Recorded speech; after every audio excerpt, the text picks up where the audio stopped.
How to use CapCut template on PC or laptop. Hi guys, welcome back to our channel. Today I'll be showing you step-by-step tutorial on how you can use CapCut template on PC or laptop. So then to begin with, open up a browser and then log in into your CapCut.com.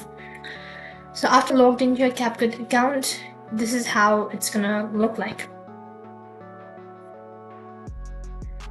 So logged into your account, after that you can see in the left hand side bar there's template button. Just tap on the template button.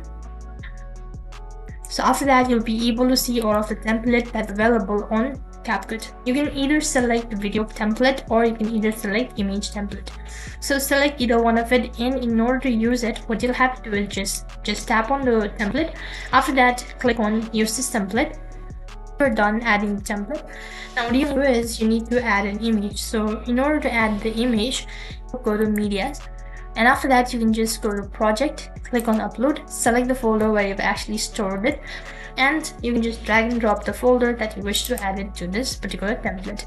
As you can see that the template has been added. Now just add it right over here, and after that you can just make changes. That's how you can use template on CapCut. That is all for this video. I hope the video was helpful. If it did really help you, make sure to like, share and subscribe to our channel. Thank you for watching. See you in the next video.